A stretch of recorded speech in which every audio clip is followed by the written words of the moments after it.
Sekarang permasalahan sedang hangat. Di mana Allah di arsy? Bagaimana memahaminya? Dan sebagainya. Itu semua punya keyakinan Allah itu mujidul wujud.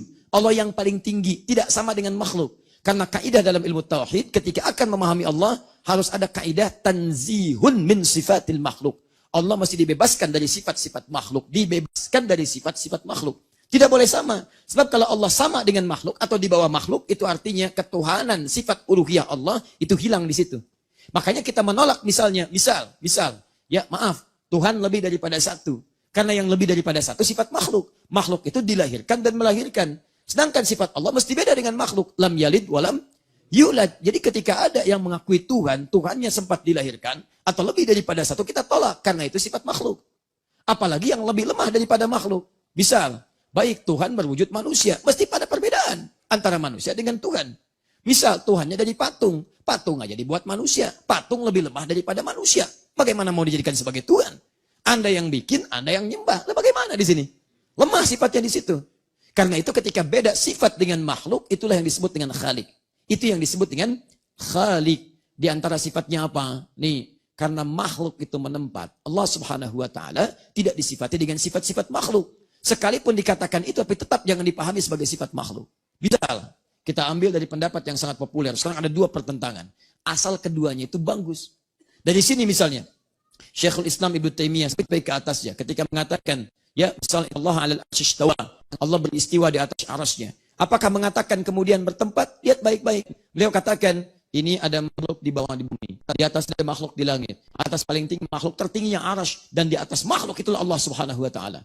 Dipahami uluwun. Uluwun itu tinggi di atas makhluknya. Tinggi di atas makhluknya. Tidak ada yang mengatakan Allah menempat. Tidak ada yang mengatakan Allah menempat.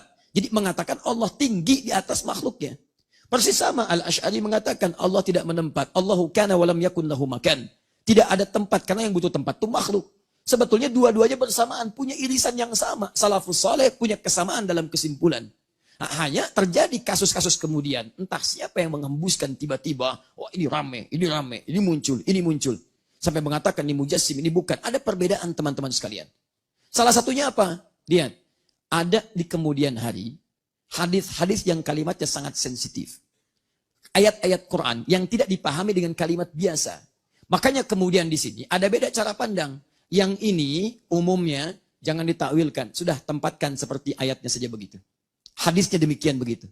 Contoh, misal, yadullahi fawqa aydihim. Tangan Allah di atas tangan yang lainnya. Apa kalimat yad di situ? Sudah. Yad, itu yad dipahami maknanya yad dalam bahasa Arab. Tapi bagaimana cara memahami dilekatkan pada Allah, jangan dipahami oleh kita. Dicukup ayatnya seperti itu, yakini dan pahami demikian. Selesai. Dia tidak menafsirkan dengan tangan, supaya tidak digambarkan tangannya makhluk dan sebagainya. Cukupkan sebagaimana pemahaman ayatnya. Allahu ma'lumun, Allahu ma'rufun, Allah dikenal, diketahui. Wassu'alu anha bid'atun. Bertanya tentang bagaimana, kaif, di situ memunculkan persoalan yang serius. Sehingga menghadirkan bid'ah akidah dalam kehidupan.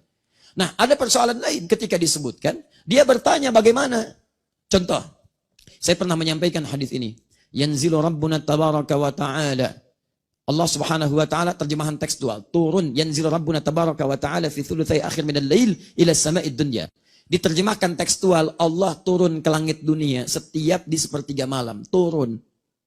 Tiba-tiba ada yang memahami begini. Ustaz, kalau turun, apakah turun dengan sifatnya atau dengan zatnya? Kalau turun dengan zatnya, bagaimana memahaminya? Misal Ustaz tinggal di Jakarta. Ini ada yang di Papua. Papua dengan Jakarta kan bedanya 2 jam Ustaz. Ketika Allah turun di Papua, artinya di Jakarta kan belum subuh. Belum masuk waktu itu. Berarti Allah nggak turun di Jakarta Ustaz.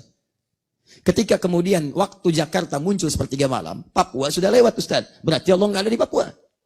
Bagaimana cara memahaminya? Nah, solusi yang pertama yang ini mengatakan, kamu jangan samakan dengan sifat makhluk. Jangan samakan turun ya turun, tapi atas sifatnya Allah Subhanahu wa taala. Yang ini Al-Asy'ari, pada orang seperti ini itu mesti bantu pemahamannya. Karena orang ini selalu menggambarkan visualisasi, bahaya kalau tergambarkan. Maka diberikan solusi. Jika ada kalimat-kalimat seperti itu, takwilkan. Takwilkan itu dibawa kepada makna hakikatnya.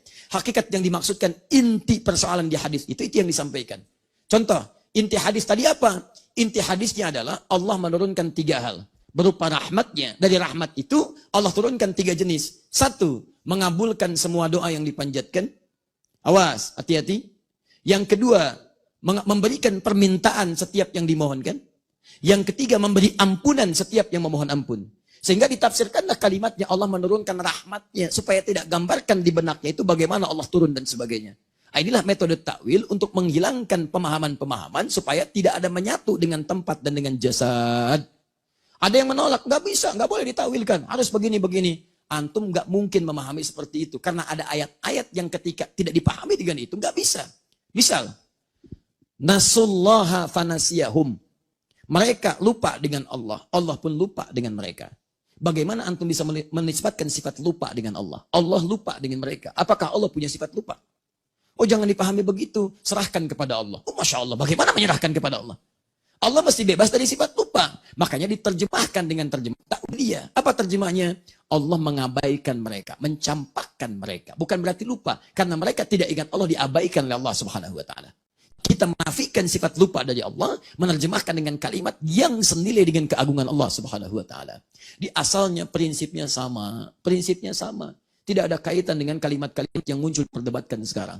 Karena itu saya sarankan pada Anda, kalau ada perdebatan-perdebatan di kalangan hal yang tidak membuat kita lebih taat, hanya membuat kita kemudian ramai saja, komentar ini, komentar itu, sampai senggokong di bawah-bawah, sampai awan di bawah, macam-macam di bawah-bawah, dia pun belum tentu paham tentang itu. Ya, makanya saran saya, lebih baik tepikan hal demikian. Kemudian kalau ada ulama berpendapat, lihat ulamanya. Kemudian setelah itu, sikapi dengan baik, hormati, husnudzan dulu. Jadi kalau ada ahli ilmu berpendapat, jangan kemudian antum, mohon maaf ya, mohon maaf, jangan antipati dulu. Dengarkan dulu, bandingkan dulu, sepakat ambil, tidak sepakat tinggalkan. Itu paling gampang. Ngapain antum mencela orang lain? Gak ada kerjaan di situ. Gak ada kerjaan. Mencela itu gak pernah diajarkan. Lihat, tunjukkan pada saya dari Quran mana ayat yang membolehkan mencela sama muslim. Apalagi mencela ulama. Gak ada. Jadi kalau anda gak sepakat, cukup tinggalkan, cari yang lebih kuat. Selesai persoalan. Ini mencela ini mencela itu. Gak akan pernah selesai persoalannya. Jelas ya? Maka saya tegaskan di akhir, tidak boleh, tidak saya perkenankan. Ada satu orang pun belajar dengan saya, kemudian mencela orang lain. Saya tidak pernah mengajarkan antum untuk mencela orang lain. Ambil pendapat yang baik, kalau sesuai dengan ukuran tadi. Tidak sepakat, Anda tinggalkan. Silakan tunjukkan pada saya, kapan saya mengajarkan Anda mencela orang lain. Karena itu kalau ada seorang belajar dengan saya, dan dia terbiasa mencela orang, saya berlepas diri di hadapan Allah Subhanahu wa ta'ala, dari keterangan pernah mengajarkannya. Jadi teman-teman sekalian, mari kita berubah cara pandang kita, berubah dengan lebih baik. Kalau seperti ini, kita akan beribadah dengan tenang. Tenang sekali kita. Ambil referensinya, baik kita ambil. Tidak baik kita tinggalkan. Dan jalin ukhuwah di antara kita. Perbedaan pendapat jangan sampai menyebabkan kita tidak bisa duduk bersama dan sambil minum teh bersama. Allahu Akbar walillahil hamd. Sami'allahu liman hamidah. Assalamualaikum.